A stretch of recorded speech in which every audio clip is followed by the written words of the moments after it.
Good evening, everyone. Everybody out there ready for October? Happy Spoopy Month, everybody. Yes, we are entering into the month of Halloween. Halloween, indeed. Yes. Have you had your costume ready, set up, and everything? Oh, yes, definitely. I definitely know what to wear for this year's Halloween, but I'll reveal to you much later on during this month. All right, let's go ahead and bring the audience in, shall we? Yes. All right.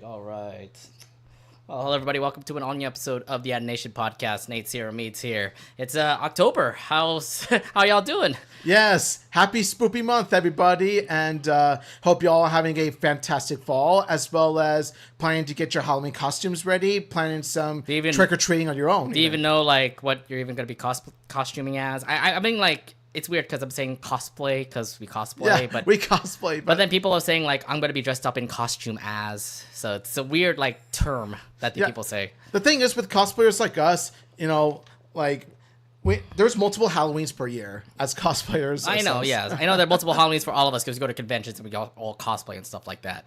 I don't know, maybe I should bring Lucifer back. Should I? if you want, yeah. No, I mean like me and Jess will probably be like Lucifer and Nifty. Because like we both do has-been, so oh nice, that could be that. I don't know. Have you got something ready planned up for Halloween or? You know, I actually been thinking about. I'm thinking about doing Luffy this time around because. Oh wait, if you're Luffy, can it be Usopp? But I'm gonna be Usopp in next week. So.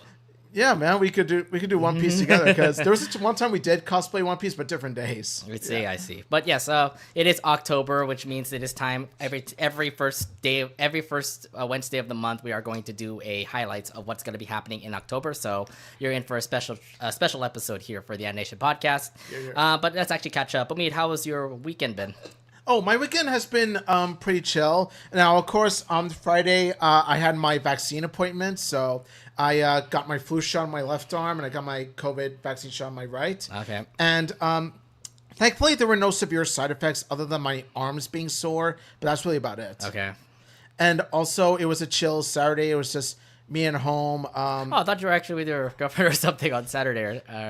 Saturday, I decided to rest at home to rest my arms. You were expecting like something where you might get sick, or? I was, but thankfully it didn't turn out to be that way. It was also a good day. It was also a good time for me to just relax, you know, R&R, watch some anime and kick back, relax, all that stuff, and also help out around the house too. Okay. So.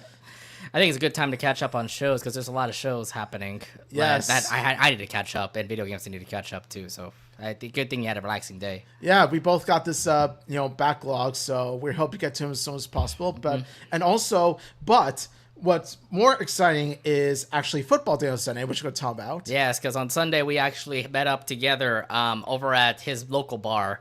And we watched both our football games. 49ers did win. They beat the Patriots in the so-called Nate Bowl, as what I would call it.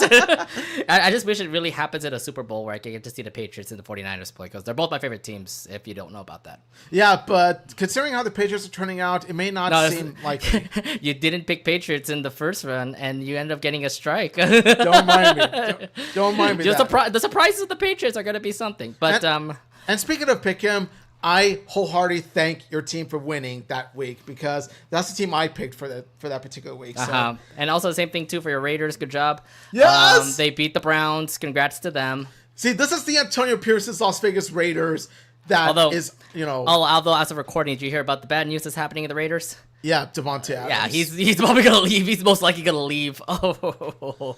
Yeah, something ain't right going on between Davante and my team. If anything, hopefully things get better. You're losing one of your wide receivers, but yeah, because Davante Adams is one of my favorite Raider players. So yeah, I'm hoping things turn out to be better, but sadly things are looking a bit bleak. Yeah. All right, but yeah, I mean, it was kind of fun. We hanged out. We ended up getting drinks. We ended up getting beers. So we're getting beers. We ended up getting like food. You always get the chicken tenders over there for some reason.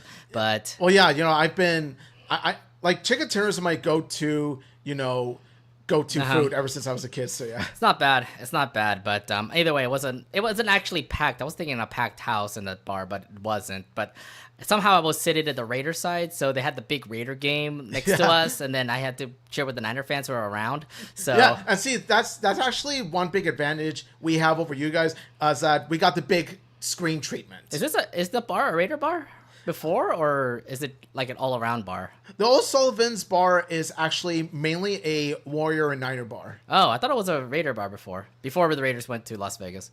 I think that I went to O'Sullivan's. I've been going to O'Sullivan's, during a time where Raiders were about done with, Oakland. I think it was the final years of the Raiders with Oakland. So I think that by the time that came around, O'Sullivan's was mainly focusing on the Warriors and Niners. I see. All right, cool. But yeah, Sunday was pretty neat. As for my weekend, Friday we didn't have a podcast. So what I did was actually start to change up a little bit of the Anination podcast itself, made some new videos that are going to be released out in a couple of weeks. I think one is coming out this Saturday, so please subscribe if you wanted to see that new video. And then Saturday, I had a friend who has a birthday, and then we went to another friend's pool party. So nice. Yeah, it was a pool party. It was just chill. It wasn't really like a packed house or anything. It was just like all of our close friends together, hanging out by the pool, just having fun. That's nice. So it was cool. We had a barbecue. And then my friend talked about Warcana a whole lot more, and I want to play more now. So yeah, so there's that. Yeah, we were a bit interested in Lorcana ourselves. Lorcana is a really fun game, and the fact that they used Disney characters on it, which I thought was pretty fun. Mm-hmm. And then Sunday, obviously, was the football game. So well, yeah, that's sort of a given. We already talked about it, so yeah. Yeah. All right. So I think that's all of our catch-up time now. Yes. All right. So let's go ahead and actually get things started here. And obviously, we want to talk about the big news that happened this week. Hailey's On It is completely gone, and it is a weird ride that Hailey's On It has been. So Hailey's On It a couple weeks ago was canceled, was taken off Disney Plus from about other countries, and then a week later, Disney Plus took out Hailey's On It, and then literally like on Monday, like this week Monday, Hailey's On It was taken off Disney Now, and then as of tonight, in this recording, we did get the news that Hailey's On It is canceled. What is this huge? This is a huge, terrible thing that happened to Hailey's On It, and I'm like, what are you doing, Disney? What is happening here? Obviously, you're disappointed as me as well. God darn you, Disney! Just like, why, Disney? Why? Like, first of all, not only did you remove Disney, like remove this show for Disney Plus for some reason, you gave it pretty much the Max treatment, but you also had the audacity to cancel it after a huge cliffhanger? It's a huge cliffhanger. Are you kidding me? Like if you haven't seen Hailey's On It season 1 did end up with a huge cliffhanger, and to be fair, like I wanted more. Like after I watched that cliffhanger, I was like, I wanted more, because I thought the resolution was gonna happen in that season finale, but no, it didn't. And it's telling me like there is more things happening that had come up in second season, but now that you told me that it's canceled, that tells you like, okay, no hope now for Hailey's On It, and it's disappointing because I thought the show was really good. I thought the show was fine because like Hailey's relatable. I don't know, like the characters are really lovable. I love Hailey. I love Scott. Both of them are awesome. Beta's its own thing, and I thought that was cool. And then even the other characters in the show were also awesome. Like was it Becker? Was it Christine? Like they all started to like. I all started to like them a whole lot for Hailey's on it, and I thought this show was going to continue on, doing a whole lot better. And now you're not going to see anything else for the future of Hailey's on it. It's as far as we're concerned, as far as Disney's concerned, Hailey's on it ended right at that cliffhanger. That cliffhanger was the big grand finale, according to what Disney says. No, I hate it, and I hate it because it's like, okay, this actually wasn't the resolution that I was expecting, obviously. Like, and seriously, it's just like. Yeah, I don't know what's going on with Disney, but Disney's treating their TVA shows like crap. So if you have noticed this, by the way, Hailey's on it had the treatment, like what you said, as what Max is doing to Cartoon Network shows. Yes. Really, I mean, like, I never expected Disney Channel to at least, like, cancel off shows like that, this and that, here and there. But they have been doing this recently as of late. Like, I think also other shows got canceled. Zombies, the reanimated series, also got canceled from them. But I know why. I have a feeling it is because they are going back to traditional form, which is fine with me. But at the same time, I'm like, do you think people who watch Zombies will love the animated series? I don't think so. Yeah, but even so, though, it's, when you remove a show from your streaming service, you're pretty much, diminishing your value as a streaming show because we paid monthly to watch your shows every time. I wanted to. My thing is that I kept this, like, I like this show just because, like, I kept it as a background show as well. Like, so if you were, like, zimming through Disney XD or watching, you might be popping up Hailey's on it, and I'm like, oh, this is cool. I'll keep it on as a background noise or something like that. And it gives them the viewership that I'm like, hey, I'm watching it. So... There's that. Yeah, what was engaging about the show is that each and every single episode felt like a grand adventure. It felt like a true bucket list. There's so many good things that happened from this show. And again, we'll do a big episode, by the way, for Hailey's on it coming up in the Anination podcast. But I'm just going to go briefly here about like how great Hailey's on it was. There were some great relationships with people. Christine's I loved Christine after what I saw from Hailey's on it. And then Scott was so relatable. And the fact that you even brought up K-pop stars in this show, too. I mean, One Star is a real K-pop group that literally sang for Hailey's on it. And I'm like, wow, you just wasted money just for them to just have their song and then throw it away from the show? Yeah, and not to mention, the representation of the show is superb. It is very superb. Especially when you have Hailey and her family, who are pretty much like Hawaiian descent. Mm-hmm. Yeah. And it makes a lot more sense considering the VA of so Hailey, I'm really this actually puts a point here because like I'm kind of scared that Disney Channel is kind of in that route where they are doing the Max treatment, where some shows that don't get successful will get canceled or something. Yeah, and it really does hurt not just the streaming service but also like the business as well because you're turning off people, you're making them unsubscribe. Which also doesn't help because I've been talking this to a couple of friends. But if you unsubscribe, you are gonna cancel more shows. Just remember that trend, guys.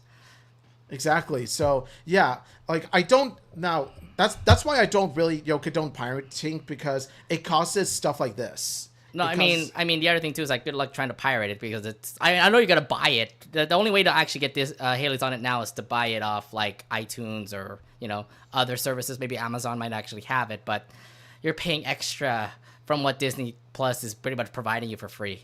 Yeah, when you get to subscription. It's just really sad to see Disney Plus follow suit to what Max has started. This is something I just never expected that Disney will do because I mean, it was there a little bit where we get to see some shows get canceled, but I was thinking just because of the bad ratings or bad reviews. But Hailey's on it had its own fandom. It actually looked really positive to me. Yeah. Not the best like Amphibian Owl House, but it still was a positive show. It's just that wow, we can't be able to watch it anymore because of what Disney has done today. It's like they're trying to pretty much forget that Hailey's on it existed, but it's like no, we never forget. It was an iconic show. It's an iconic show indeed. So yeah, as of right now, Hailey's on it is canceled. No season 2 was expected for Hailey's on It. The only way to actually watch Hailey's on It right now is you just cross your fingers that it actually airs on Disney Channel and Disney XD, or buy it off Amazon, or if you have YouTube TV like I do, you have it saved on your profile. You have it saved on your favorites. You have all of the episodes with you until May 2025. You want to chill on horn, don't you? Of course. That's why I'm telling everybody, go to YouTube TV. I mean, some of us can't afford it, so... I know that, but you can cut off that cable service and then get YouTube TV. You're paying for internet instead of internet and cable. I mean, sadly, I'm not in a position to do that, but if you are in a position to do it, y'all, go ahead and do it. But if anything, like I said, Hailey's on It is canceled, and we are going to have a big episode about Hailey's on It in a future Anination podcast episode, because this is an unfortunate ride that Hailey's on It went through. Exactly, and we express our sympathy to the cast and crew and those who worked on Hailey's on It. There's a cast member that's on Twitter that always likes our stuff if we put Hailey's on It, on it. Yeah. But of course it's gone, so we can't. I don't know how she's feeling right now, but I'm pretty sure she's devastated. Each and every one of them worked on this show, and then for it to get completely crapped on, it's just I'm also wondering, has the hashtag saved Hailey's on It worked? Because I know a lot of people were putting up hashtag Hailey's on It, hashtag saved Hailey's on It. And I did my effort too. So I don't know if that even works anymore. Here's the thing, is that in the past, there have been animated shows in the past, whether it be through Netflix, Max, or Disney Plus, that contain like hashtag save this show or hashtag save that show. And no matter how much we try, sadly, for the most part, our efforts fail. So do you think it's best not to put the hashtag anymore? No, I mean, it's best to do it for good faith and all that stuff, but just don't expect it to really make an impact or change. So my efforts were wasted. Woohoo. All efforts were wasted, man. Because remember, there was hashtag save glitch text, and that failed. Failed. I know that failed. How about hashtag save Final Space? Hashtag save Inside Job? Hashtag save the Cuphead show. And then that failed too, so... That hurt me the most. Like, as a Cuphead fan, that hurt me. Yeah, I don't think these hashtags are going to work, guys. So, if anything, I don't know. Like, we can't say this anymore. Unless the creator, Devin Fungi, actually does put it up for, like, YouTube or in, like, a Netflix series. I would love it. But, again, we don't know. I really hope that this show gets... rescued for like distribution rights, gets distributed from another, streaming service or something. Yeah. If anything, again, Hailey's on It is absolutely canceled. It's unfortunate that it went through this, but this is what it is. Hailey's on it, more like Hailey was on it. Hailey's off it. Hailey's off it. All right. This also leads up to our next subject. You're thinking that, we're talking about shows that get pretty much ripped out of their streaming service. The worst of it all is Max right now in Cartoon Network. Yeah. And not only that, but, Max is a even more, grim example of it. Max, at the moment right now, only has, 15 shows from Cartoon Network on their streaming service. And they removed some big ones as of late, like Regular Show, Amazing World of Gumball, Steven Universe, We Bare Bears.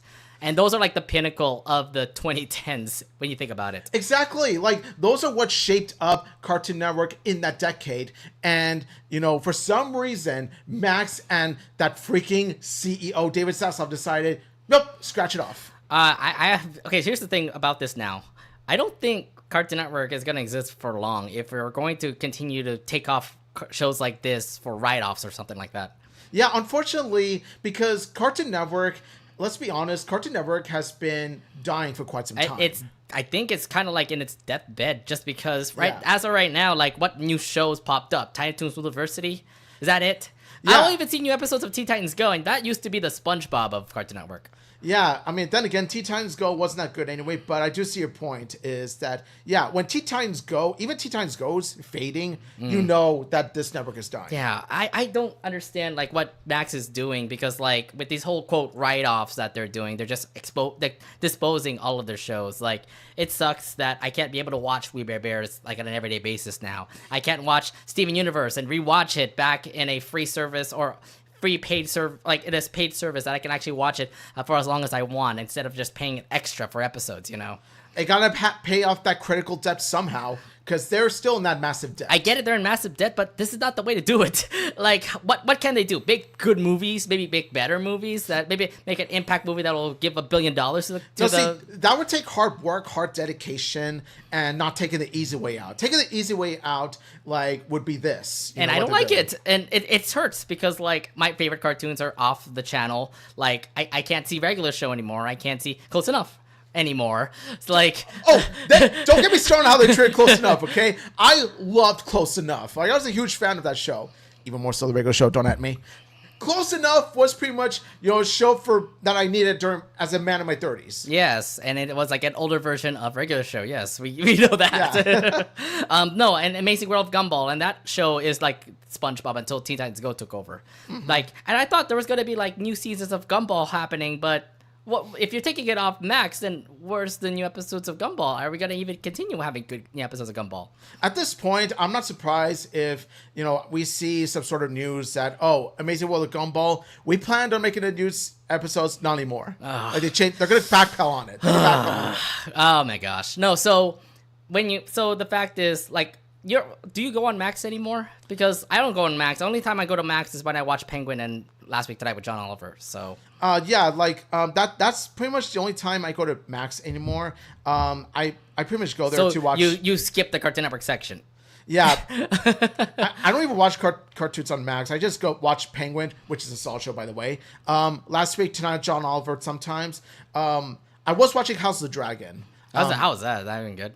Season 1 is phenomenal. Season 2, not so much. Okay. There's still even some good shows in Max too that people can like check out, but people are missing out the fact that Cartoon Network is absolutely like fading. Like all these shows are going away. Like these hit shows, like Ben 10, for example, or Dexter's Lab, that's not even there anymore. Or Infinity Train, that's not there anymore. Johnny Bravo. I feel so bad. Where's Johnny Bravo? Johnny Bravo's gone. Courtney Kiss Next Door, that's gone. Really, I don't know where it's the classics anymore. Camp Laszlo, I don't know why it wasn't there at all. Like it should have at least been there to begin with. Or Hi Puffy Ami Yumi, because that was a legendary show. Everybody should have known about that show. Yes. Now it's gone. I know these two rock stars were like, and their amazing music, just like, Hi Puffy Ami Yumi. I was hyped about that show. Yes. Either way, like what we're kind of saying right now is that Cartoon Network look like it's fading from Max. And it feels like it's fading from the way I'm seeing it. Do not be surprised that I'm going to say this right now. Something tells me that Cartoon Network is going to change to like something Warner Brothers. So I feel like it's going to be the Warner Brothers Animation Network. Just watch. Oh, I can guarantee it's going to happen. You think so? Because, we all know David Zaslav. We all know his ego. Like, he wants to make about his company, Warner Bros. What are they even putting up? I wouldn't be surprised. What are they even putting up on Cartoon Network anymore? Because the only thing they have that is reasonable is Adult Swim. But Adult Swim is always airing like earlier now. It's like 5 p.m. all the way to like 5 a.m. Mm-hmm. And then like Cartoon Network and Cartoonito are airing at the same time, and I think they're having less airtime than what Adult Swim is doing. You might as well just switch Cartoon Network to Adult Swim now. Yeah. So needless to say, out of the three networks, Cartoon Network is the one that's doing the poorest. Yeah, it's absolutely poor right now, and I feel like I said it might be fading away, and I really, really hope it doesn't, because there's a long history when it comes to Cartoon Network. Yeah. And I do want to say this before we go into our main subject tonight. These are the only shows that are left on Cartoon Network, okay? So, and how many are there? They all survived the purge. The purge. I counted 17. Only 17 shows are on Max right now from Cartoon Network's library. Yes. And Ed and Eddie's still there. Yes. You thankfully. But at least Dexter's Lab is not. Johnny Bravo's not. Oh my gosh. Ed and Eddie is one I always consider my favorite. So they do at least have that. So, but yeah, other than that, though, it's not enough. It's not enough. They should at least have like every like Cartoon Network show on here, if anything. Like they have Adventure Time, they have a Special Lands, they have Fiona and Cake, so I'm happy about that. Craig of the Creeks are both Craig of the Creek and Craig of the Creek movie are also there too. Same with the Powerpuff Girls, same with all of Teen Titans. I'm curious about Villainous. I'm wondering why I actually haven't seen it, and I didn't know that was a Cartoon Network show. I thought it was actually an indie cartoon that's on YouTube or something. It's just something that I gotta see for myself. Yeah. Again, there's not a lot of stuff. And I also heard about this. Totally Spies, the new Totally Spies is supposed to be on Cartoon Network. Are they going to premiere it on the network, or are they going to premiere it straight to Max? And I really hope they don't do the same treatment, because you did bring the new Total Drama Island, and it's still there on Max right now. Again, much like Gumball, much like the new episodes of Gumball, the new Totally Spies is, uncertain. It's uncertain. It's certain because they never actually put a release date out for Totally Spies. And I really want it to be here in the States. It's in France right now, but it should be in the States soon. and come on, look, it was 2001 when I first saw Totally Spies. I want to come back for this show, okay? I know you grew up with it. So, I grew up with it. Come on, I was a teenager back then. I obviously love the girls, okay? Yeah, you might say you have crushes on them or something. Yeah, you had crushes on them. I had crushes on them, yes. But no, I mean, yes, we don't know what the future holds for Max, but if you're going to watch Max, this is the only Cartoon Network shows that they're going to have. If anything else, you just hope it's on Hulu. So yeah, cross your fingers. Yeah. And since it's on Hulu, you can always go to Disney Plus. Yeah. Yeah, well, ironic, right? Yeah, pretty ironic because we just complained about Disney Plus doing the same stuff too. Yeah. I don't know what's up with, but Hulu still has Cartoon Network shows, and I don't even know if Cartoon Network's got on Netflix shows. It's a weird time that we're at right now. Yeah, we're living in a bizarre time. Yeah. Hopefully, we'll talk about this more in a future episode. Maybe we'll see. Maybe. All right, let's head over to our main subject. Actually, talk about all of the October highlights that'll be happening this week. So, let's first go on to Nickelodeon and actually talk about all the premieres that they're having. And luckily, they actually were giving us this special poster that says the 31 Nights of Frights. So let's actually run down each of the schedule and actually start off with SpongeBob SquarePants with Kreepaway Kamp. So that's something. Okay, so I know we kind of bash on SpongeBob, but this one I think is going to be a little bit special to me. Yeah, Kreepaway Kamp. I will say, when I looked at the previews, when I looked at how it features Kamp Koral, I'm just like, this is how you incorporate Kamp Koral into your story, into a SpongeBob story. Yeah. So we have SpongeBob SquarePants Kreepaway Kamp coming up. Then we also do have the Patrick Star Show. Something Stupid This Way Comes. Look. Patrick Star Show. I know you're going to continue on with more of these new episodes, but I'm not watching this. I don't know if you are. Oh, no. Patrick Star Show is a show that didn't need to exist. Why did you give Patrick, of all characters, a spin-off show? I know I already said this before. Patrick's already a prominent character in SpongeBob itself. Again, for those who love Patrick Star Show, it's for you, but no, it's not for me. That's going to be up airing on October 14. Then October 23rd, the next week, we do have a very special, brand new Loud House episode called Close Encounters of the Nerd Kind. Yes! That is going to be something hype for all of us. This is a brand new episode of the Loud House. We have been waiting for new episodes of the Loud House for quite some time. And now we're going to be dropped with this new Halloween special. Yeah, absolutely. And so pretty much this Loud House episode, of course, is a Lick and Friends episode.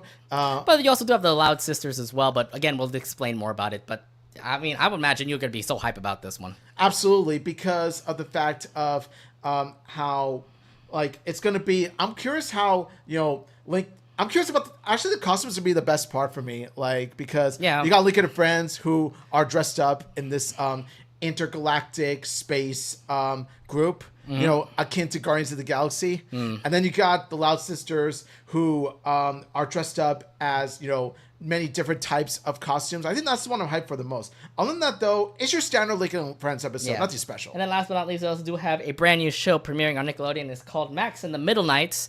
So we are going to have a first impressions of that coming up soon, which will be probably next month. But Max and the Middle Nights is coming out in October. Yes! You said you saw the first 2 episodes of the show. I saw the first 2 episodes of the show, and I really like it. It's a really fun show. I know it's supposed to be the person who also made Big Nate, so is it a little bit different than Big Nate? They're the same author. They're both done by Lincoln Pierce. The books. Even, but Max and Midnight's actually, while it has the same spirit and energy as Big Nate, obviously, of course, same writer, same author.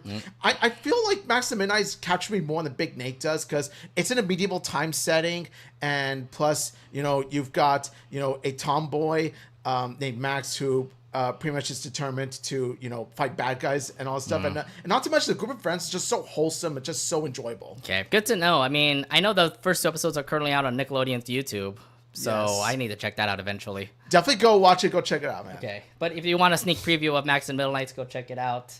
It is on YouTube already. I forgot my iPad, so give me a minute to grab it, okay? So, sorry about that. Did you have your iPad with you too? Right over here. Oh, okay, you have it. Yeah. So I'm sorry, I totally forgot about the descriptions of the episodes. That's why we have to do this part here. Oh, my bad.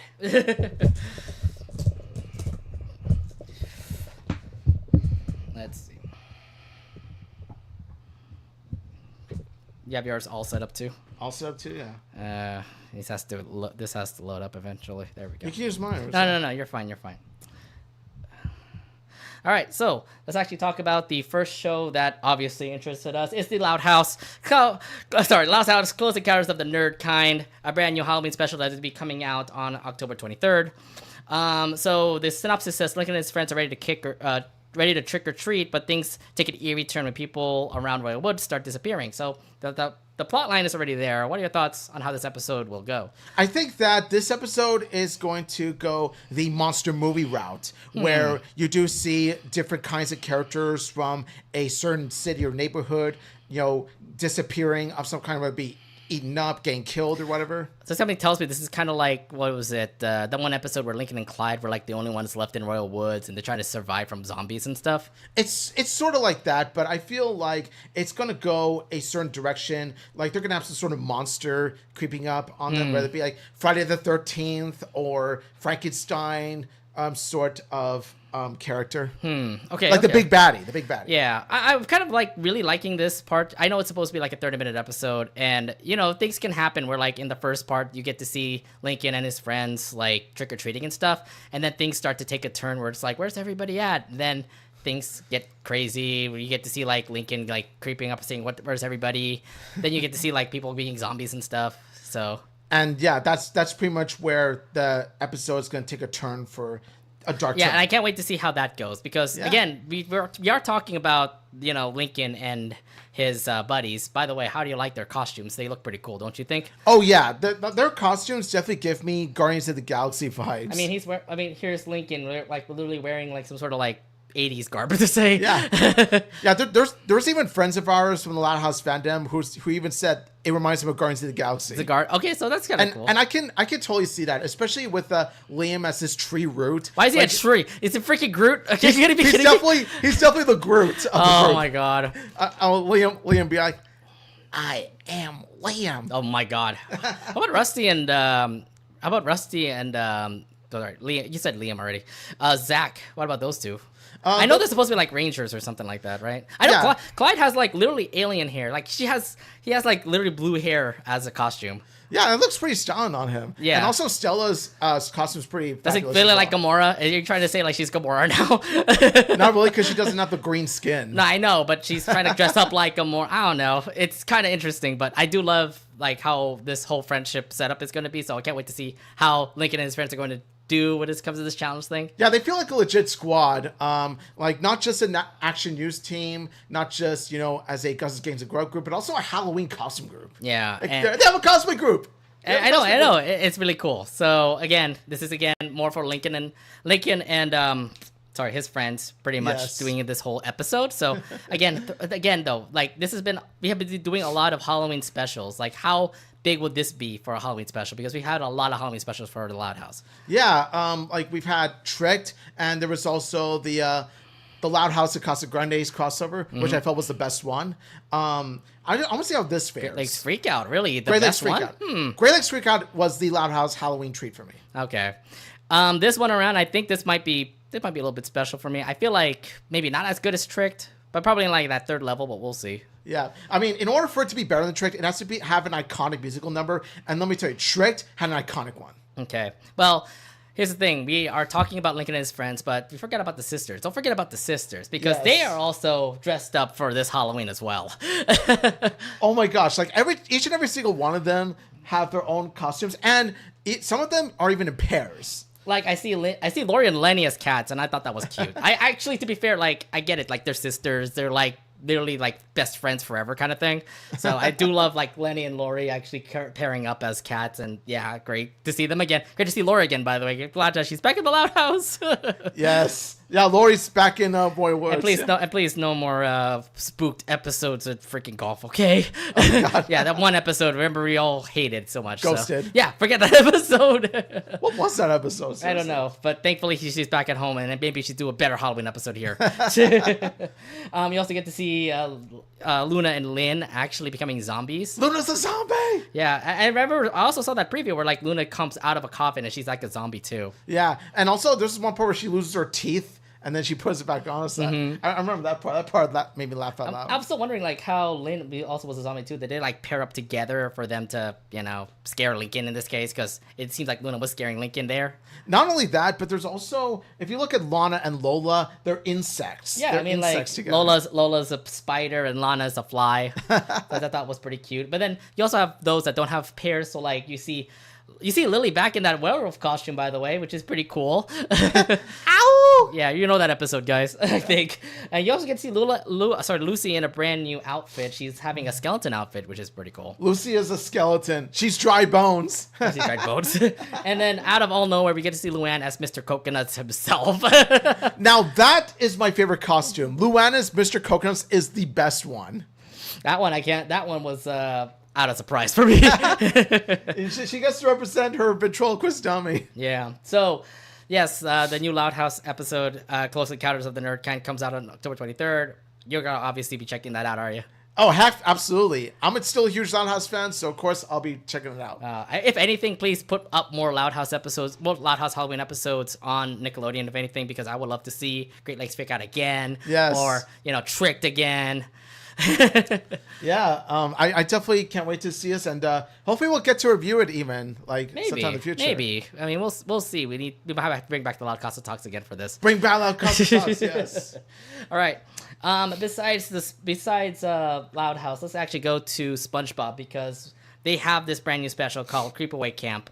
The synopsis says, well, at Camp Coral reunion, SpongeBob and the gang are stalked by a mysterious figure lurking in the shadows as campers disappear one by one. Mm-hmm. So how do you feel about this? Because we don't talk about SpongeBob a lot, but this time around, like we said before, this looks to be something that we should be checking out. This is a similar premise to Close Encounters of the Nerd Kind, is that it's characters disappearing one by one, which works because it's a cliche that is used often in horror movies, and it's a cliche that works well.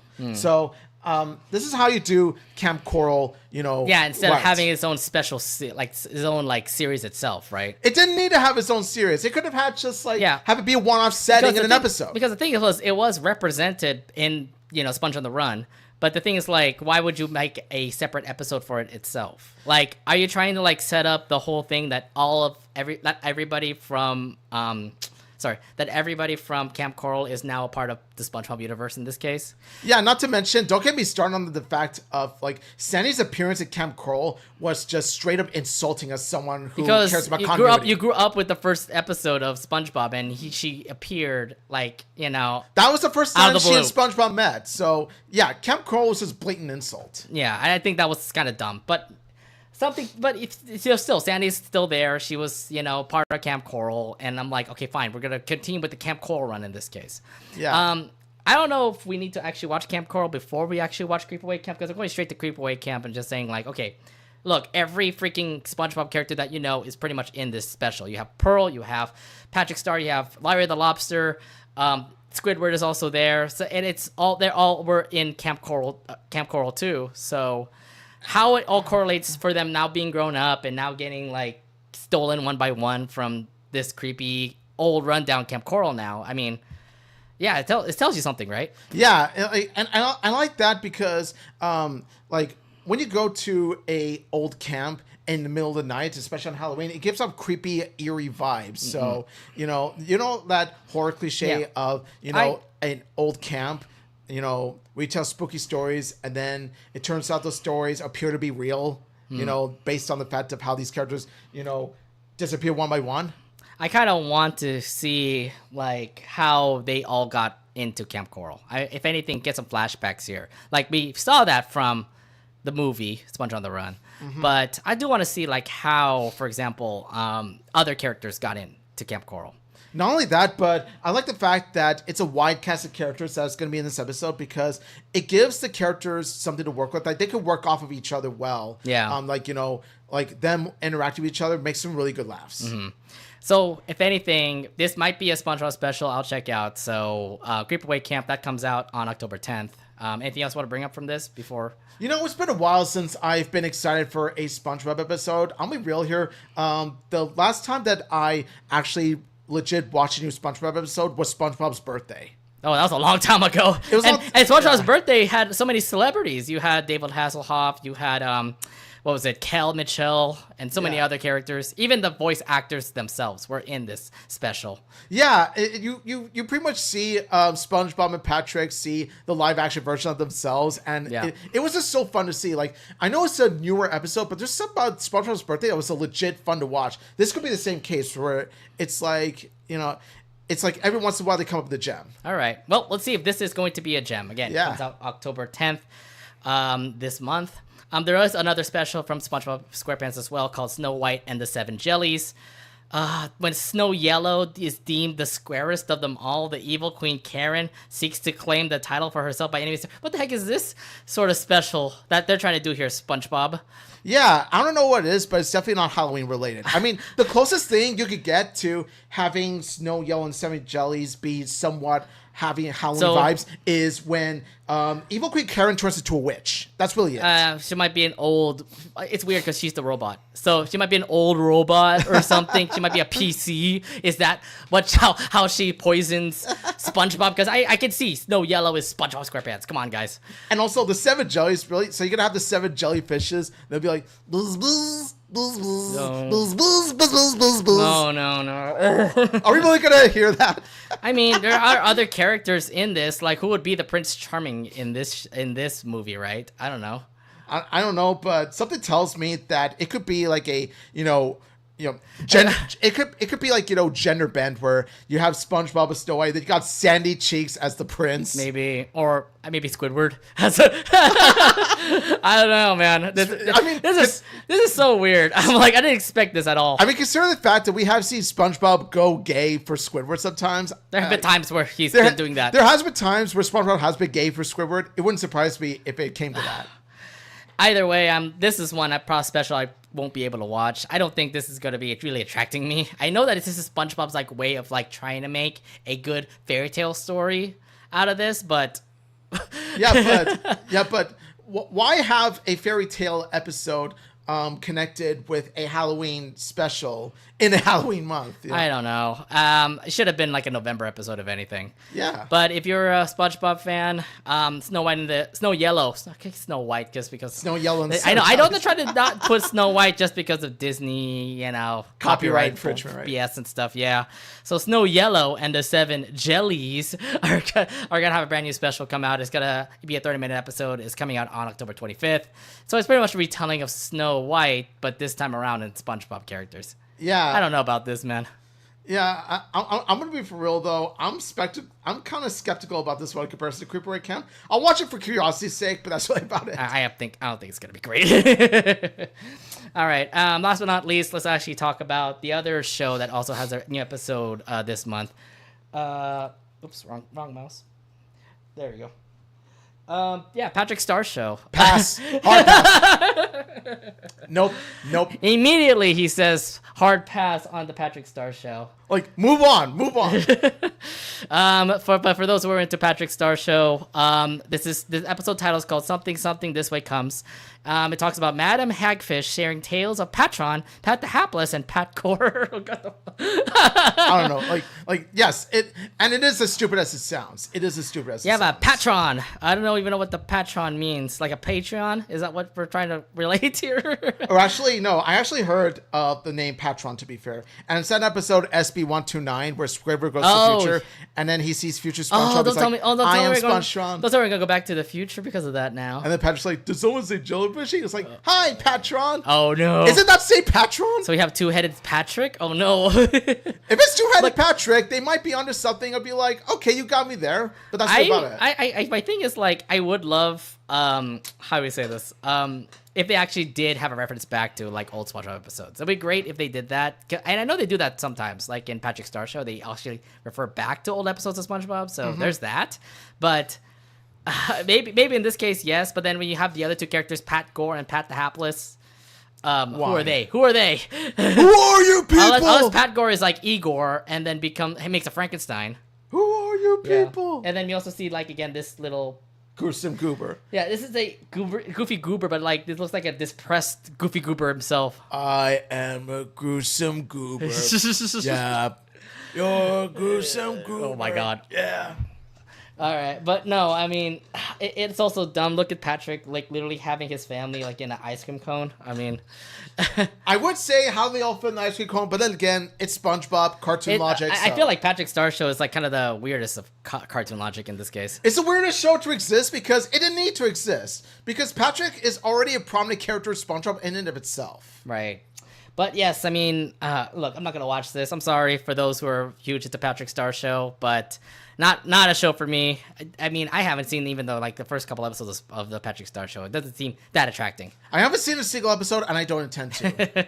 But for those who watch Patrick Star Show, I'm sorry that we kind of rained on your parade. But this Halloween special is coming out October 14th, literally the week after SpongeBob SquarePants Halloween, the first Kreepaway Kamp comes out. Yeah. So. Now, listen, don't let us prevent you from seeing it. If you're curious to check it out, by all means, go check it out. Yeah. All right, so that ends Nickelodeon's reign. Again, watch Max of the Middle Nights. That's currently out on YouTube, but they're new Midnights. Max of the Midnights. Max of the Midnights. Both of them, new episodes are actually currently on YouTube, but you can also watch it on Nickelodeon October 30th.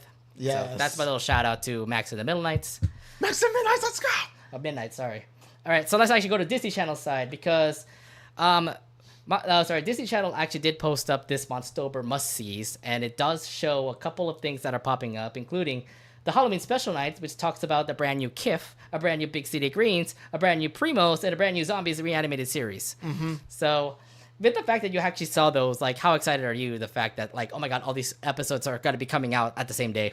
You know, I'm excited for, like a few of these. I could do without the rest, but I'm excited for Big City Greens, Kiff, and Primos. Yeah, and also one more thing.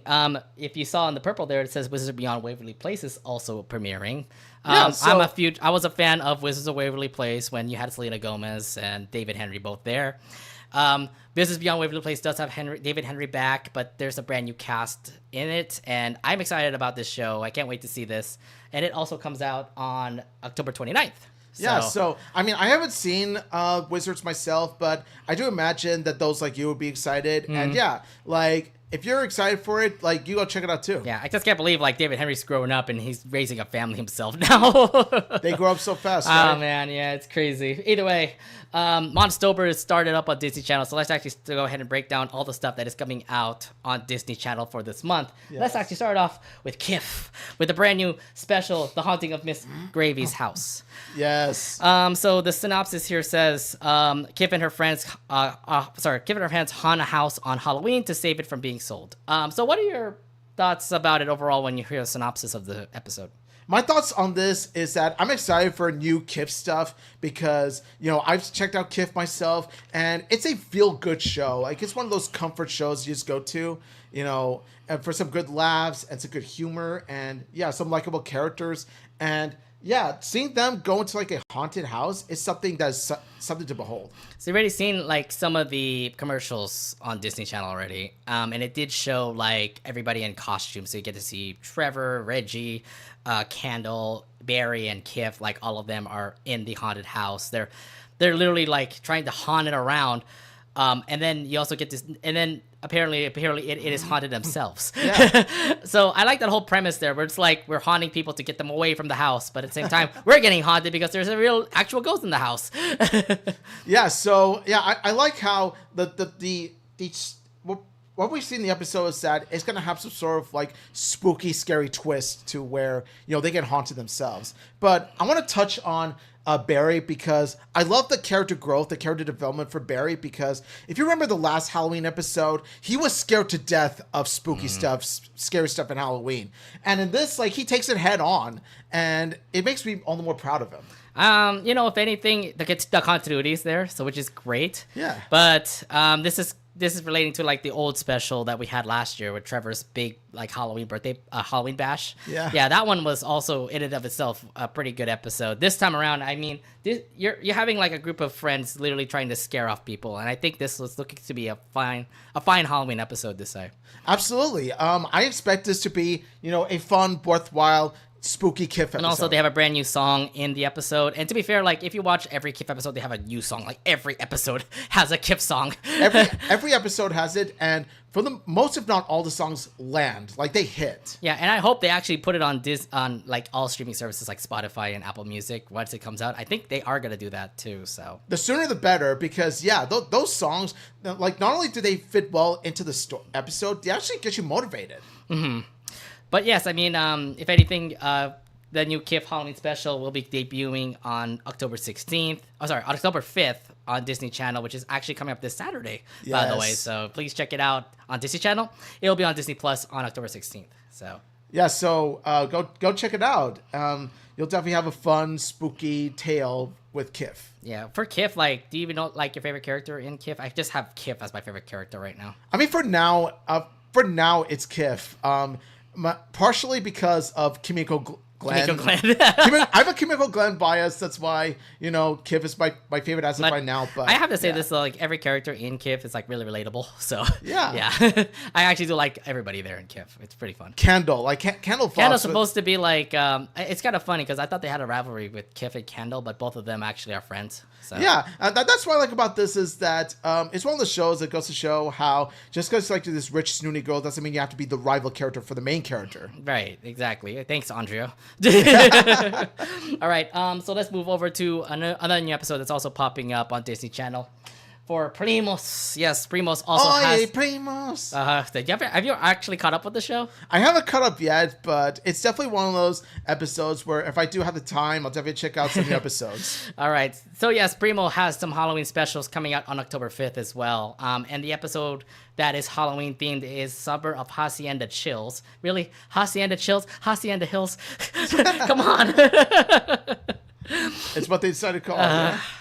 The synopsis says, Tater and Lot uncover the reason why the summer has been so spooky. What are your thoughts about this episode? It doesn't surprise me that Lot actually plays a huge role in the episode, given, she's a spooky girl, so of course she would have a main role. She'd be excited. She is the Lucy Loud of all the She's Lucy Loud of the show. It's honestly the best way I could describe Lot as a character. She's the Lucy Loud of the show. Yeah, she's, so Lot is the creepy one on here, but the thing is, like, I don't know what makes this summer so spooky. It hasn't been that spooky if you've seen, like, every episode of Primos recently.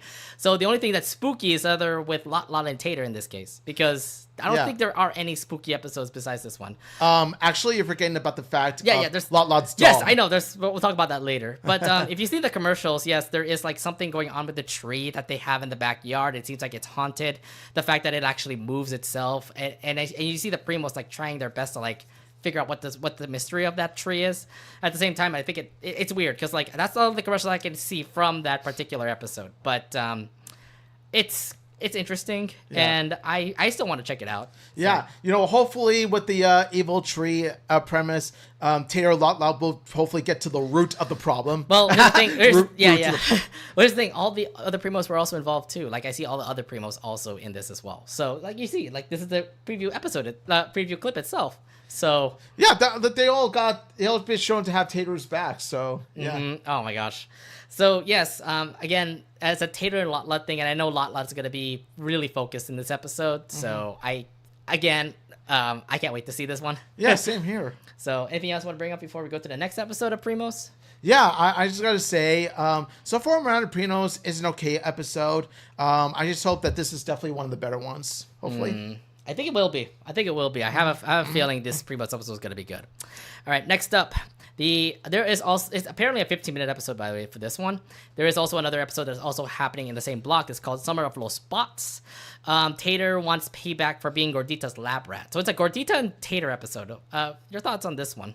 Yeah, now, it was definitely about time that, Tater really taught Gordita a lesson, because Gordita, as we know, is the least allowed of the Primos. Absolutely, least allowed. So she tends to use, her Primos as lab rats.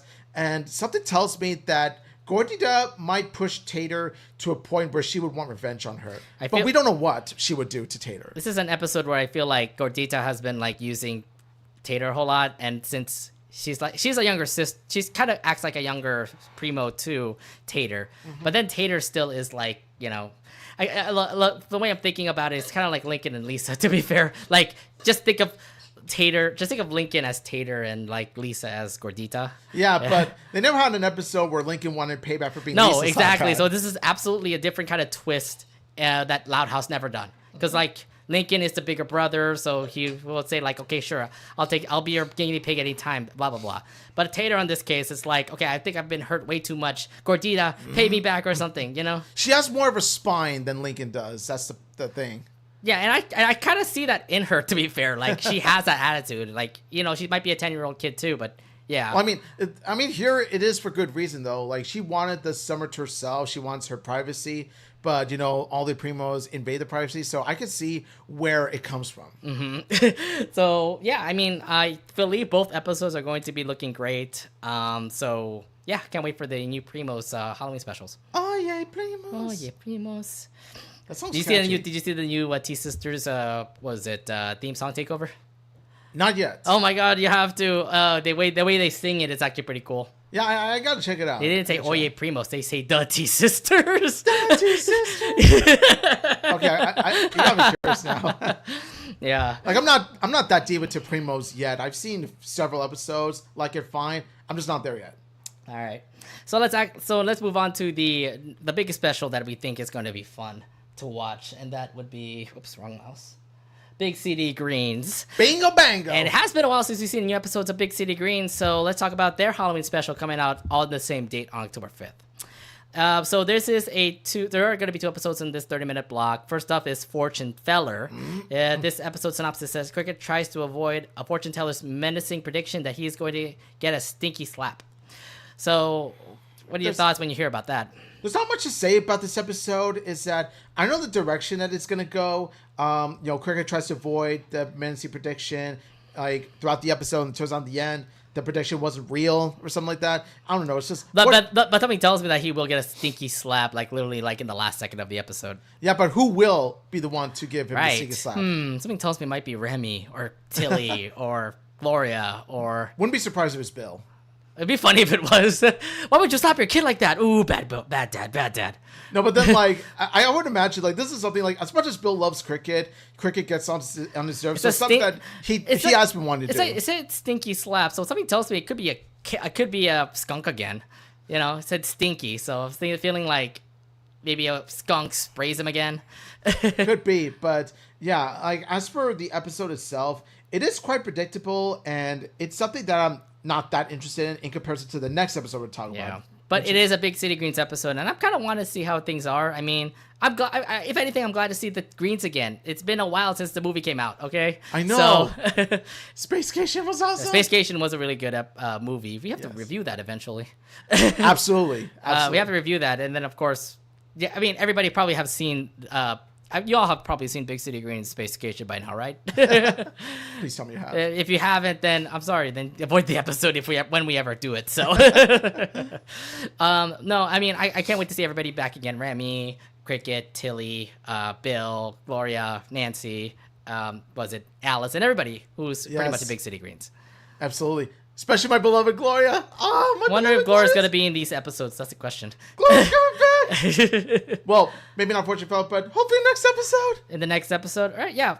So let's actually talk about the Halloween episode that will be also airing in October 5th. It's called No Escape. In this inescapable room, Cricket must decide between his family or his freedom. So your thoughts on what happens in this episode? Now, this is an episode that I am definitely hyped for because you've got Cricket and his family going to an escape room. And this escape room is... You've got the Groblins, who are known to be this kiddie, family-friendly IP, play a scary role in it. Mm-hmm. And that's honestly what's going to make this episode quite interesting. I like that whole twist. Am I seeing some sort of like Five Nights at Freddy's thing going on right now? Five Nights at Freddy's. It's a combination of Five Nights at Freddy's and a usual escape room. Just like the Groblins, well, to be fair, when I always see the Groblins, yes, their movies are always very funny from, just like them being Groblins and stuff. But I also do notice like the Croblins being like jerky. If you've seen that episode, Big Times Circle, Times Square, for example. Yeah. Sorry, Times Circle, because Times Square is obviously in New York. But that episode where the Croblins are like scammers, to say, yeah. Yeah. Like something you see in Vegas. Yeah. But anyway, back to this. Like, it's going to be interesting to see the Croblins play this type of role, because on the surface, you never expected to play that kind of role. So the way I kind of see how this episode goes is that, like, you know, obviously Cricket loves the Croblins, so him and his family are going to go to this Croblins escape game thing. Yeah. It's going to be fun, and unfortunately there's this one part where Cricket is like the leader, and he gets split from his family, and his family needs to escape from this room somehow, but at the same time Cricket needs to do something that involves Croblins in order for him to rescue his family. And see, that's what makes this episode really intriguing, is that you never know what kind of tricks and traps that the Croblins may pull. Not only that, but it's going to be interesting to see how each of Cricket's family member or like group member gets, you know, trapped in some way. Well, from the way I'm seeing it, it's going to be Cricket, Tilly, Allison, Bill in this one. I don't think I see Nancy or Gloria in this one, so... And regardless, though, it's going to be, you know, quite interesting to see not only them trying to escape from the escape room, but how they get trapped in the escape room in the first place. Well, I mean, it's an escape room. Yeah. So it's more of, I feel like it's weird because, like, it's supposed to be only 15 minutes long. And I'm like, how are we going to fit all of that in 15 minutes? Again, the Houghton brothers, you know, got an explanation about that one. Yeah, listen, like, with it kind of, you know, because escape rooms... I'm sure, like, within 15 minutes, they'll come up with, like, you know, all sorts of ideas. Yeah, they'll have some fun with it. I feel like this is gonna be a fun one. I feel like there's gonna be some spooks here and there where, like, the Croblins will scare Cricket, and then, like, it isn't like the whole Halloween episode where, you know, there's like the pizza girl that went to the country. That's a Halloween episode. That one was actually really fun. Yeah, and that was one of my favorite episodes because it's like, oh, some random girl from the city is going to deliver pizza from the country, and she ends up like being obsessed with this movie, and like she thinks every country's citizen is like a zombie or something. Yeah, not to mention as well, like there's been previous Big City Greens Halloween episodes as well. I mean, you got Squashed and Blood Moon. Blood Moon was a really good one. It's just more of them trick or treating, and then unfortunately, a Blood Moon came up, and all the animals turned out to be cursed or something. Yeah, and then you get to see Squashed, and I think it's a better special because oh my god, what was it? Female Elon Musk comes back again and ruins everything. Yeah, Gwendolyn Zapp. Gwendolyn Zapp. I definitely will say Blood Moon is my favorite of the two because it had a you know darker tone. It was much more engaging, and plus you know it gave you know the Big City Greens you know more to work with as opposed to Squash. I like Squash though. I mean, like you get like it's a rescue mission for Tilly to save everybody. I love Squash as well, but I just prefer Blood Moon the two. But I love both of them. Both of them are good though. And unfortunately, Gloria loves to be a cat for some reason in the episodes. Yeah, seriously, in your second Halloween special, you still dress up as a cat. Are you kidding me? She's a cat woman. Are you not? Are you not?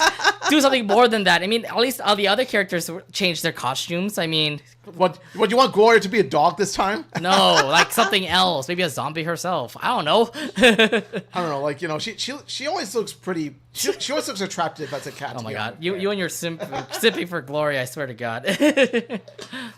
I'm saying like I ain't complaining if she's dressed up as a cat again. Oh gosh.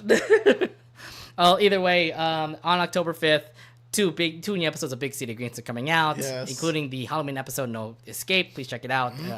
They'll all be coming out on Disney Plus on October 9th, by the way, for this episode. Bingo, Oh, it's weird.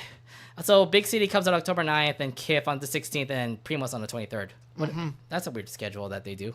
Not really, because like Monstober, they want to make it, you know, like each week have a new episode of a certain Disney TVA show. So it's pretty much a whole month dedicated to this. So yeah. Okay, that sounds good.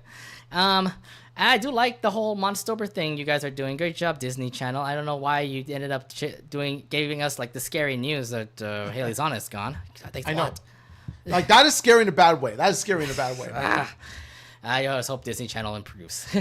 But besides all of these episode premieres, let's actually talk about specials that are also coming out in October. And the first thing that comes up is The Bad Guys. I don't know if you guys remember the Bad Guys movie, but they are having a brand new special that's coming out on Netflix called Haunted Heist. So the synopsis here is that the crafty Bad Guys crew embark on a high-stakes Halloween heist to swap a priceless amulet from a spooky mansion. Something tells me this is kind of like the same thing like the movies, but this time around, I have a short movie to say. Yeah, like when I saw this, I thought to myself, this looks adequate, but you know, like the good part about it is that it pretty much shows how Bad Guys is becoming like this brand new IP, because I love the first movie so much that it deserves to be expanded upon more than just the first film. I'm glad they are. Bad Guys 2, by the way. So Haunted Heist, while I won't predict it won't be that great, it'll be something I'm glad that at least exists. Okay, so the first thing that comes to mind when I first saw the trailer, these are not the I don't think these are the original voice actors from the movie. The voice actors aren't even that recognizable. No, because like Awkwafina, who voices the spider, I could totally see that that's not Awkwafina. It's definitely somebody else who's voicing the spider. And that was like, okay, well, this is absolutely not what I was expecting, because I was thinking it could be like a movie sequel to the sequel, right? Yeah. Now, see, I was sort of questioning that because there was one question in my mind when I was watching this. Where is Diane Foxington? Are you telling me you don't have Diane there? That beautiful fox lady in your Bad Guy short? Are you kidding me? No Diane means no watch. Wow, what a fur you are. I don't know. You're kind of sipping on furry now? Oh, mead. I'm just saying, she was the best character in the movie. It's like, she was the heart and soul of that movie. Oh, no. So something tells me she might appear. I feel like she might appear in like the first scene and then that's it. Because the main focus is the bad guys. The wolf, the shark, the snake, and I forgot what was the guy in the back here. Like, the piranha. It was... The piranha, yeah. See, I'm just saying, like, they're the main focus. They're the ones who's going to go into a mansion, get a jewel, and then get creeped out with all the things happening in that mansion. Okay, I do want to say that I do hope that, hopefully Diane appears in one way or another, even if it's a small role. I would like that. Yeah. When we talk about like how it compares to the movie and stuff, obviously it's not comparable to the movie. It's trying to be like a short, just like what they do for the Minions. Like they always have a short before the movie comes out. And I've seen what DreamWorks done before. Like they've done like animated series based off movies. Like you had a freaking Crude's TV series. You had a Captain Underpants. Yeah, a TV series of that as well. So something tells me, like, I'm really hoping that DreamWorks doesn't go this route where, like, Bad Guys will have a series before the next movie comes out, because that kind of does ruin the taste of the show a little bit. And to be fair, this is not the first DreamWorks movie to have some sort of holiday short, because Shrek has done those before as well. Like, Shrek has done a Christmas one, I believe. I believe it's done a Halloween one, too, so yeah.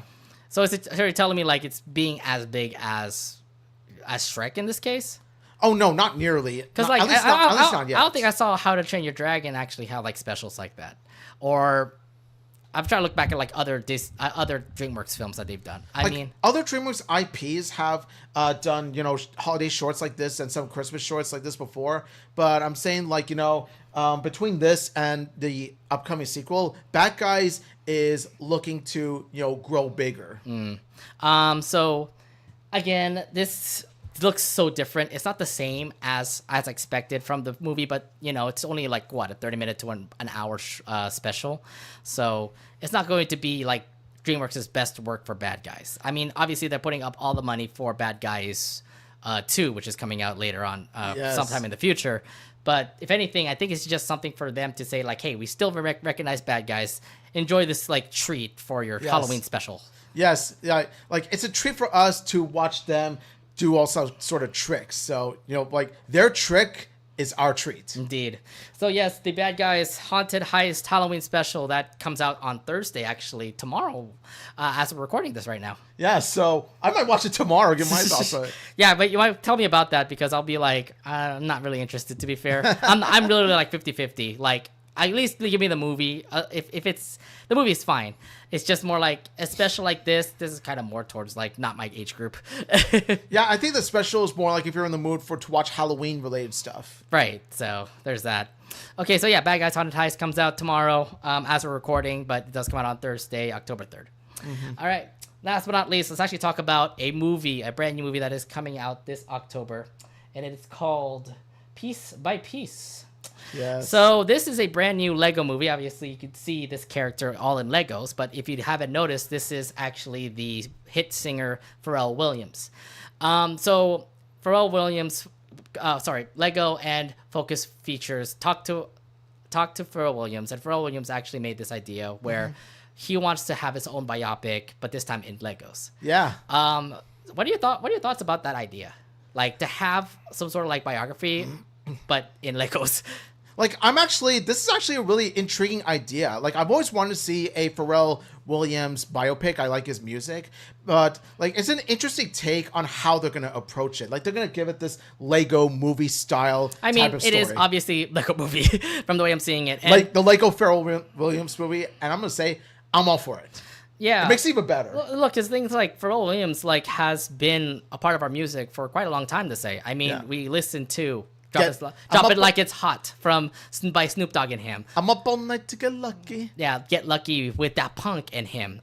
Lucky. Happy Yeah. from 'Cause I'm happy. from Despicable Me, and he also does a lot of Despicable Me songs. Like every movie has a Pharrell Williams song, and somebody tells me like there's probably a Minions reference in the movie somehow.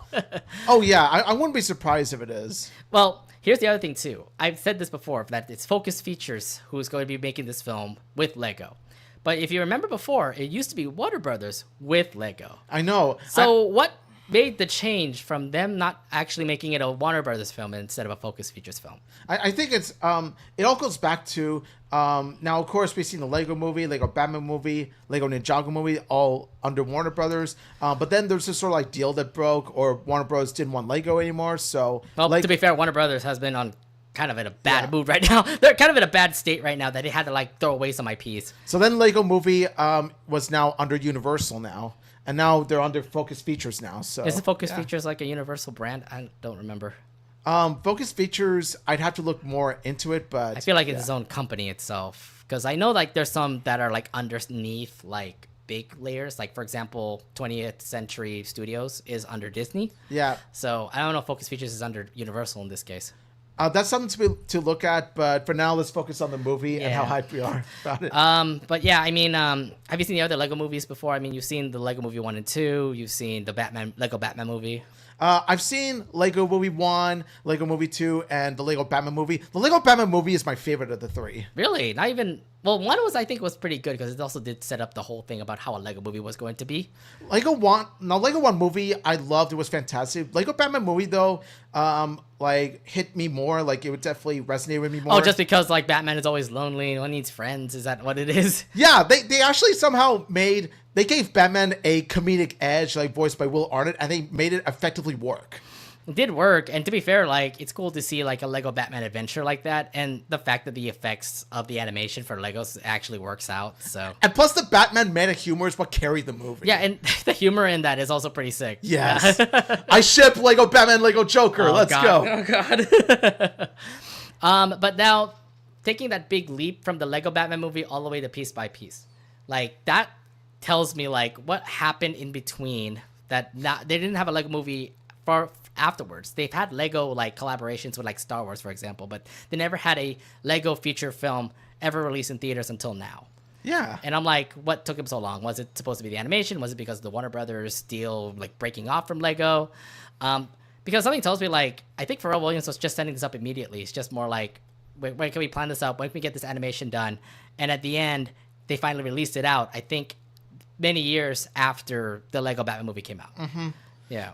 Yeah, it was definitely something that I was surprised even existed. Like, you got Piece by Piece, which is a Lego Pharrell Williams. I never imagined the two would collide. Like, that the two would collide. But nevertheless, though, it's best of both worlds when you think about it. Best of both worlds because, you know, especially if you were a kid who grew up, playing Legos, or if you're someone who enjoyed the Lego movies like I did. And if you're a fan of Pharrell Williams' music, you'll get a kick out of this. I think it's like best of the three, just because, like, for example, if you're a big Lego movie fan yourself, and if you're a huge Pharrell Williams, like, listener, you would probably love it too. And at the same time, you also do like the fact the animation is great, and also that you're a fan of Legos. So that's that. So this is a biopic. This is supposed to be explaining about Pharrell Williams' life, about how he started up in music, how he was a part of NERD, how he collaborated with so many artists throughout his life, and making hit songs here and here and here. And this is supposed to be like an inspirational film for like people who want to be into music or want to grow up, who are like kids who are like growing up and want to be into music.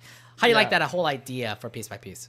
I like that whole idea of now. See, this is where having it be done in the Lego movie style comes into play because as we all know, kids love and enjoy Legos just as adults who were kids, who did grow up with Legos. They're gonna kick out of this too. So in a way, having it done in Lego animation style will definitely help get the kids' attention even more. I think that's one thing, but at the same time, remember we have adults who also do Legos as well. Like they make their own sets of Legos. Plus, they even currently Legos have sets where you have adults building them. It's like a generational thing. Like everybody who's anybody has played with Legos before and grows up, becomes fans of it. It's really more towards them. But yeah. Yeah, and not only that, but having this be done is done experimental. This is an experimental movie, and I'm all for it. And I definitely am down for it too. And the other thing too is that Pharrell Williams did collaborate with many musicians. Some of them include Gwen Stefani, Kendrick Lamar, Jay-Z, Snoop Dogg, Daft Punk. They're all gonna be in this movie. So your thoughts on the fact that we have a big celebrity cast in this particular movie? I have a feeling that all these artists are going to play some sort of significant role in Pharrell Williams' life because some of them did collab with him, like Snoop Dogg, for example, worked with him. I mean, he worked with Snoop Dogg for "Beautiful" and "Drop It Like It's Hot." Yes, I remember growing up with those songs. Yes, and also Daft Punk. This is the movie that's going to pretty much bring Daft Punk together. Not to go on tours, but they're going to work on the film. Because the thing is, Daft Punk is split. The thing is that Daft Punk will be a part of this movie. It's just that maybe just for the movie. I'm not saying it's going to bring the band together. Of course, each member's doing their own thing. I'm saying they're going to work on the movie. It will make them be a part of the movie because obviously "Get Lucky" is a hit song, and Pharrell Williams did the singing for it. So I would imagine they have an appearance. They'll probably I don't know if they're gonna talk. Well, they don't talk, by the way. They're gonna appear. So I feel I don't think they need to be there. They need to at least have some sort of Lego figure for them. Yeah, if anything, Daft Punk, if they're not going to speak, I think Daft Punk will have some sort of cameo somewhere. They will probably have a cameo. Yes, Jay-Z will be there. I don't know how he collaborated with Pharrell Williams. I don't know his history that much, but the fact you also have Kendrick Lamar in here, and no, there is no freaking Not Like Us thing happening. There's no Drake and Kendrick Lamar beef happening in this movie. I'm pretty sure. Yeah, no. Don't expect Kendrick Lamar to be his usual explicit self in this movie. They not like us. They not like us. Again, I want to see more surprises from this particular cast for Piece by Piece. Who else did Pharrell Williams collaborate with? I mean, the Minions, obviously, because you have the Despicable Me movies. Yeah. And something tells me there probably is something where they'll be hey, let's make this song for this particular film. And I don't know if they're actually going to reference it because Focus Features it's not Universal, it's not Illumination. So yeah, I don't know if they're even going to say Minions or it's Despicable Me. Like I said before, I need to focus. Not like I said before. That's pretty much for research to be done. Focus Features, who are they under, who do they work with, who they collab with, as of now, I'm just gonna say this right now. Considering the fact that now Pharrell Williams has taken part in some of the Despicable Me soundtracks. He's done music for them. Yeah. I'm just saying there could be some sort of Minions Easter egg or Minions cameo. Because he's saying happy, and that's everybody loves happy. Because I'm happy, everyone's really digging down to that song. Heck, I wouldn't be surprised if there would be some sort of joke in which Pharrell Williams would turn on the TV. It's oh hey, look, Minions is on. Oh god, yeah, maybe that, or maybe some sort of little bit of Minions or something happening in there. Lego Minions. Oh god. Just kidding. But nonetheless, this brand new Pharrell Williams biopic called Piece by Piece, it's coming out on October 11th. Will you be watching this movie? Yes, I will. I think it's pretty much been a long time since I've been excited for a Lego project. So yeah, as someone who likes Pharrell Williams music, as someone who thinks this is really great experimental work, I'm all for it. I'm gonna be down for this as well. I'm pretty happy about how this happy get it. I'm pretty excited to see how this goes. And maybe we might have more biopics of Legos coming out, or if anything, another Lego movie. Yeah. I mean, it has been a while since we've seen Lego movies come out. And this time around, we're making this change a little bit just for Pharrell Williams and the fact that this looks to be pretty promising. Yeah, I root for this movie to be successful, and let's just hope that this movie is up all night to get lucky and make money. Make money. That's what you said. I think it will. We'll see. But yeah, that's pretty much it for our October highlights. Quick bits on a couple of like other October highlights that we haven't been able to put up in this episode. First off, Velma has a brand new Halloween special coming out on Max.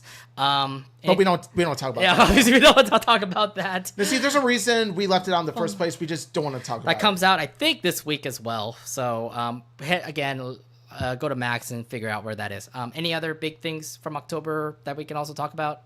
Nothing much that really comes to mind, except maybe some of the new Halloween stuff that we may have missed, but that's really about it. I want to talk about like the most important highlights of October. Yeah, indeed. And I feel like these are the best. And of course, ones. Max and the middle nights. Max and the Midnights. Midnights Yes. or Middle Nights? Midnights. Midnights? Oh. MIDKNIGHTS. Midnights. Yeah. I get Midnights, and I'm like, wait, Max going to midnight?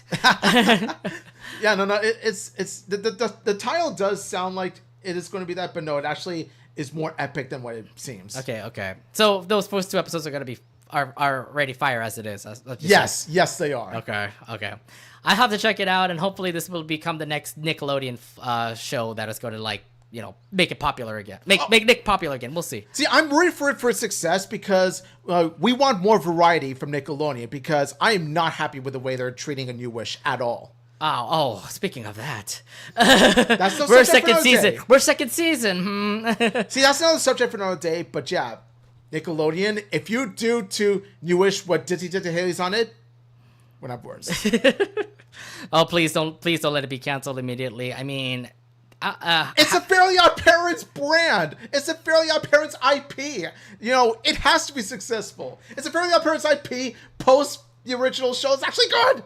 It's actually good, yeah. Yes. But I don't know what Nickelodeon's doing. Oh my god. Spongelodian. It is Spongelodian Loud House. Let's just put it like that, because again, they're mostly focused on those two franchises right now. Well, see, Loud House I don't mind because, well, Loud House, I still genuinely love. It still has that charm, still has that strong heart humor with it. SpongeBob, on the other hand, not so much. Yeah. Well, if anything, these are all the highlights for October 2024. What is your favorite thing that you're going to be watching it for October 2024? Leave it down in the comments. And I think that's pretty much it for our episode, unless you have anything else you want to bring up. Nothing much I want to say except, get ready for all the stuff we just talked about. And, get yourself ready for spooky month. And we have, of course, on the episodes of the Anination podcast all month long. So make sure you come back here every Wednesday on our YouTube channel. So make sure you hit that subscribe button, hit the bell button so you'll be notified when we're on. You always come on every Wednesday at 8 p.m. Pacific, 11 p.m. Eastern time. Might be a little late for you guys in the Eastern time, but if you guys are still watching us from here, thank you very much for doing so. It is, awesome that you're here watching with us. Yeah, we just want to say thank you all so much for watching. Thank you all so much for listening. Thank you all so much for your support. It really does mean a lot. And also make sure you follow us on make sure you follow us on our tags at Anination Pod over at Instagram and Twitter. And I think that's it. Yep. So until next time. Yep. Have a good night, Anination World. Have a good one, everybody, and happy October. Bye, guys. See y'all later. Wait. So let me get the mouse here. All right.